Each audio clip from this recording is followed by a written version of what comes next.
Pourquoi on aime tant Apple? Pourquoi j'aime tant les produits à la pomme dont je parle si souvent sur la chaîne? Et pourquoi aussi en ce qui concerne la marque high-tech Ren, je râle.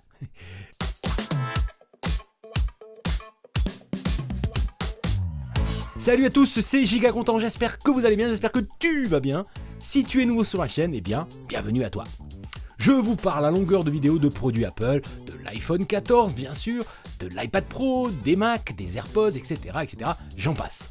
Et parfois je lis dans vos commentaires, en substance, pourquoi tu ne parles que d'Apple et les autres produits alors? Je pourrais vous répondre simplement parce que tout le monde aime Apple et moi le premier. Mais si j'ai décidé de faire cette vidéo, c'est que je vais aller un peu plus loin. Je vais donc vous dire selon moi pourquoi nous sommes nombreux à aimer la marque à la pomme et aussi pourquoi on la déteste autant. Et ce n'est pas du tout un paradoxe, vous verrez pourquoi plus tard. Et si vous détestez Apple et que vous n'êtes absolument pas d'accord avec le sujet de cette vidéo, dites-le dans les commentaires. Et si vous adorez la marque, dites-le aussi. Dans les deux cas, les amis, pouce bleu. Allez, si toi bien installé, moi commencer mon exposé en distillant les 5 raisons qui expliquent selon moi pourquoi on aime autant Apple. Et je terminerai cette vidéo par évoquer les 2 raisons qui font qu'on pourrait aussi en vouloir à la marque à la pomme. Allez, première raison qui fait qu'Apple nous séduit, eh bien c'est tout simplement parce que c'est à jamais les premiers. Et oui, Apple a été la première marque à nous sortir en 2007, un téléphone mobile dément, l'iPhone première génération. À l'époque, les téléphones mobiles qui n'étaient pas encore smart, c'était ça ou ça.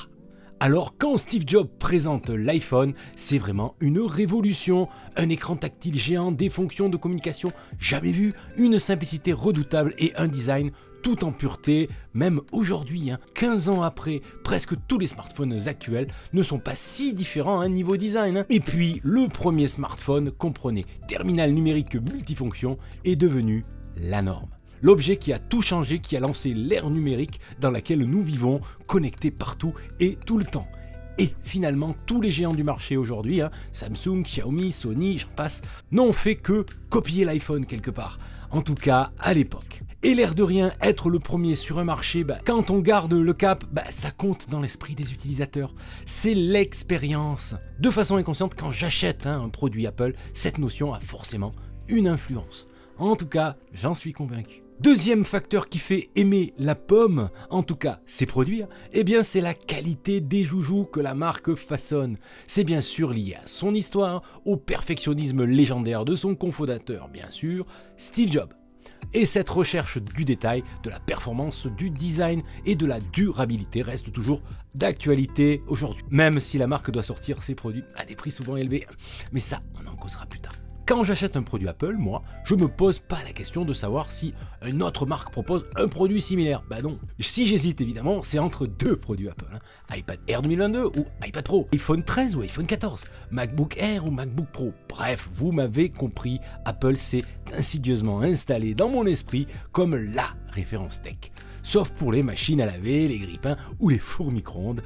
Pas encore d'électroménager à la pomme, enfin pour l'instant. Pour beaucoup d'entre nous, Apple fait figure de référence de qualité, la marque incontournable pour les objets connectés du quotidien. Et pour ceux qui la détestent, eh bien c'est rarement dans ce domaine que le bas blesse. Mais j'en parlerai plus tard, forcément. Allez, troisième raison qui fait le succès de la marque à la pomme, c'est la simplicité d'utilisation de leurs produits. Apple est passé maître dans l'art de rendre ses produits user-friendly, c'est-à-dire facile d'utilisation et de prise en main. Souvenez-vous, c'était hier, 1984.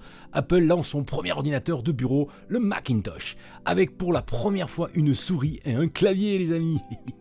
Et déjà à l'époque, il y a presque 40 ans, l'objectif de la marque était clairement de convaincre le grand public qu'utiliser un PC, c'est facile, à une époque où le PC était clairement un produit pour utilisateurs éclairés, voire même qualifiés.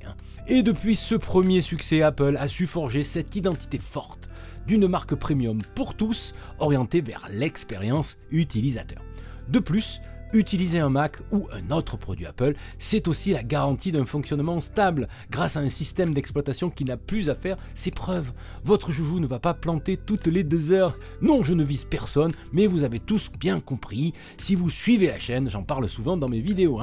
Et si ce n'est pas le cas, c'est que vous n'êtes pas encore abonné, les amis. Alors pensez-y, avec la cloche, c'est gratuit, je suis ravi, tu seras ravi. Merci. Allez, quatrième raison qui fonde de la marque à la pomme, l'une des plus appréciées dans le monde, c'est son écosystème, bien sûr. En tech, l'écosystème, c'est disons l'interconnectivité entre plusieurs produits d'une même marque. Tous vos joujoux sont connectés entre eux, hein. iPhone, iPad, MacBook, Apple Watch, etc. Le système d'exploitation de chaque objet est adapté et optimisé pour qu'il fonctionne de concert. On commence une tâche sur son iPhone, pour la terminer sur son MacBook, on partage du contenu entre son iPhone et son iPad, et quand vous achetez un iPhone par exemple, et que vous voulez acheter des écouteurs sans fil, une montre connectée ou encore une tablette, votre regard va forcément se tourner vers la pomme. Et oui, vos objets tech en parfaite harmonie, connectés ensemble, compatibles les uns avec les autres, tous unis dans l'amour et dans le partage. Bon, je m'égare un peu, mais vous visualisez le principe. Bien sûr, d'autres grandes marques ont aussi leur écosystème, hein. Je pense à Samsung par exemple. Mais il reste encore du chemin aux géants coréens, croyez-moi, en tout cas pour s'implanter dans l'esprit des gens. C'est la grande réussite d'Apple, les amis. Un Apple user comme moi possède au moins 3 voire 4 objets de la marque minimum, hein. Alors que j'ai déjà eu un produit Apple, un Galaxy Note, mais pas plus, hein. Ah oui, j'ai aussi eu une TV Samsung, pardon. Mais Apple n'est pas dans la course, hein, pour l'instant. Allez, je poursuis avec la 5e raison de cet amour pour la pomme, hein, à ne pas confondre avec la pomme d'amour. C'est bon. Parce qu'Apple, c'est la classe. Depuis les débuts de la marque, depuis Steve Jobs et ses acolytes, la recherche du design, de la beauté de l'objet a toujours été au centre de la philosophie de la marque. Apple est la première marque d'ailleurs à concevoir un ordinateur personnel ou même un smartphone sexy, bien dessiné, qui donne envie d'être acheté. Aujourd'hui, c'est effectivement moins vrai dans l'univers du smartphone où la concurrence est dingue. Mais avouez qu'un Mac, un iMac ou un MacBook, ça a de la gueule, les amis, hein. Vous ne le cachez pas sur votre bureau, hein. C'est la pièce maîtresse, hein.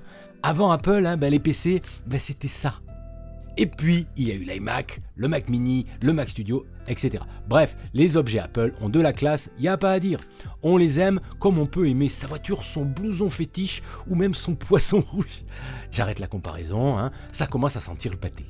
Mais quand même, en tech, s'il y a bien une marque qui nous fait rêver, c'est bien Apple. Allez, avant de vous quitter, on va quand même aborder les 2 raisons qui font que certains d'entre vous détestent Apple ou du moins ont quelques reproches à faire à la pomme. Moi, le premier, c'est bien connu, qui aime bien, châtie bien. La première raison qui fait qu'Apple énerve souvent, c'est parce qu'un produit Apple, c'est cher. De plus en plus cher.